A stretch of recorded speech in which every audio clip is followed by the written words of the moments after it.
Chapter 11. Tomorrow Brings Smiles. Grandmaster Aemon started pouring a hot cup of tea for Cato in silence. They sat on opposite sides of the pavilion and were separated by a stone table in the middle. The remaining masters had been asked to leave so that Aemon could have a word with his pupil in private. The ambience was serene, and if anything was bothering the Grandmaster at all, he sure didn't wear it on his face. Cato, on the other hand, was staring anxiously into nothingness.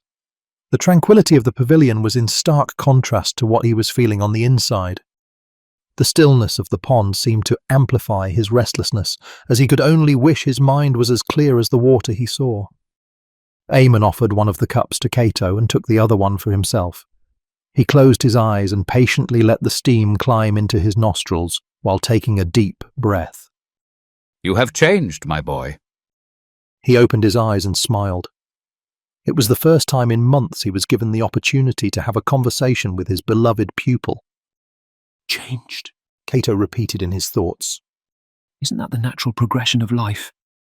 The comment irked him, but he didn't feel the urge to enter a philosophical debate with his master. He was still reeling from his confrontation with Cronus Metalung, still hurt by the rejection from Asia Celestine, and still haunted by the visitation of the spectre called Cain. "Yes," he said. "It's the course of the river." Aemon took a small nip of his tea to gauge the temperature and winced. "And now the river leads you to Doriva." "Man, who gives a flying fuck about Doriva?" was all that Cato could think of. The mission wasn't of any importance to him. His mind only had space for darker matters. "Seems that way," he said quietly. Against better judgment, Aemon took a bigger sip from his cup. He let out a heavy sigh and looked at his pupil with compassionate eyes. "You are troubled." "The same can be said about you, Master." "Yes," Aemon said. "You read me well, my boy." He put his cup on the table and cast a glance at the courtyard across the pond. Some of the nobles were heading back inside the belly when a servant informed them the preparations for the feast were almost finished. A few of the younger lords and ladies were staying behind, sharing a pipe in a circle with exuberant laughter. "It would appear that we are both troubled. Perhaps we can open our hearts to each other and alleviate our worries." Cato lowered his head and stared at the cup inside his hands. "I've been having dreams." His voice was fragile, and he even seemed a bit emotional, saying the words. Aemon stayed quiet and allowed his pupil as much time as he needed to gather his thoughts. He leaned forward and placed a hand on Cato's shoulder. "In these dreams, I keep seeing the same story over and over again. I don't know what it means, and it frightens me." Cato put down his cup of tea. His hands were shaking. Aemon leaned back again and stroked his beard. "Will you tell me what your dreams are about?" "Yes." Cato averted his eyes. "The dreams are all different, and yet the same. They tell the story of a boy and a girl who look identical and share one life. They are twins, bound together by destiny. They are happy and everything is perfect. But then, the girl dies. Always." He had to pause, suddenly overwhelmed by a wave of intense sadness. He reached for his tea, but barely had the strength to even pick up the cup. "Her death changes the boy's destiny, changes the boy's purpose in life." He took a small sip and immediately regretted his decision to do so. He looked up at his master with a grimace of disgust. "Bitterroot," Aemon said with a thin smile. Cato scraped the taste off his tongue with his teeth and put down the cup. Even the aftertaste gave him shivers. "I think the boy is the one showing me these visions," he continued. "At a certain point during my dreams, he would acknowledge my presence. He always turns into some sort of shapeless apparition and invites me to join him." Aemon nodded and stroked his beard. Nothing Cato said seemed to surprise him in the slightest. "You knew, Master?" "Master Cyrus informed me of an uninvited guest the moment you set foot in Raven Nest. I'm afraid you were carrying an attachment with you." Cato frowned. "Were? Does that mean I'm not anymore?" "I believe Master Hana already had a talk with you." She told me my destiny has changed. Cato lowered his eyes and absently stared at the lines in his palms. The boy calls himself Cain. Master, I need an answer. Do you know who that is? Aemon was about to take a sip of his tea, but the drink never quite made it to his lips. He looked over the rim of his cup and stared at Cato with hardened eyes. The pavilion remained silent for a moment that seemed unwilling to pass. The serenity, however, was no longer there. It lay buried somewhere underneath the cacophony of silence. Cain is my son, he said, and finally drank his tea. Aemon's response cut through the last shred of calm that Cato had left. Suddenly the silence around him didn't seem that silent at all. He began to notice the monotonous chirping of crickets, buzzing throughout the courtyard, playing the overture of nighttime.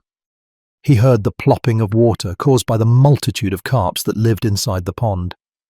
It reminded him of the first raindrops right before a heavy downpour. He heard the wind whistling through the trees. The rustling of the leaves seemed to chant the name of the spectre. I never knew you had another son, he said, trying to sound as composed as he could. Aemon lit up a bittersweet smile. Not many youngsters do. He was banished from Onira a long time ago. His name and history stripped entirely from the realm. Cato frowned. Of course he was curious about the reason, but understood that it couldn't be an easy subject for his master to talk about. He tried to kill me. Aemon seemed unmoved at first, but then sank into a deep well of sorrow. He killed his mother among many others. The only reason he's still alive is because I didn't have the heart to take the life of my own son when I had the chance. In the end, the sins of Cain reflect on me as his father. My apologies for bringing up such painful memories, Master. Nonsense, my boy. Sometimes it is difficult to see past the present when the past is still so painfully present. It is I who should apologize to you instead.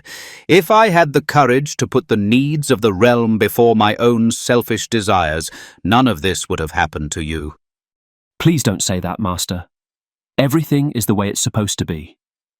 Aemon laughed. Yes, you are right. The river twists and turns, but always leads us to the sea.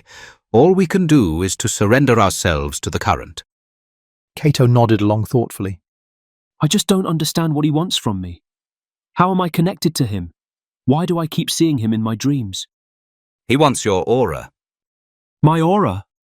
Cato squinted his eyes and retreated to his thoughts for a moment. Why would anyone want that? My aura is a curse. Don't say that, my dear boy. You possess an incredible gift that you still don't fully understand yet. It is part of who you are. Do not fear it, but instead try to control it. In darkness we find ourselves. Embrace the unknown, Cato said quietly and stared at his palms again. What should I do, Master? Aemon sighed and stroked his beard. Master Hana released you from his grip, so you shouldn't receive any visits from Cain anymore. Though I do wonder how he got attached to you in the first place. Did anything out of the ordinary happen during your stay in Spirea? Cato thought for a minute and shook his head. In any case, I'm afraid there isn't much we can do for the time being until we learn of his whereabouts. I'll have Master Caius look into it. Cato showed no obvious reaction to Aemon's suggestion and quietly retreated to his thoughts.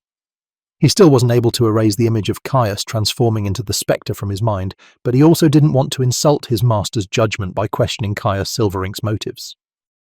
He thought back on that moment in the belly when all of the sudden he snapped from his reverie with a gasp. The girl! He blurted out, but then realized what he was about to ask. Still, curiosity was the blood that flowed through his veins. Is she... Aemon nodded with his eyes closed. Yes. I'm afraid she is a scar that will never heal, he said with a heavy heart. Nera was my daughter. Nera, Cato muttered, feeling completely overwhelmed by the unexpected rush of emotions that came with learning her name. She passed away a long time ago. I'm sorry, Master. The brightest stars fade the quickest.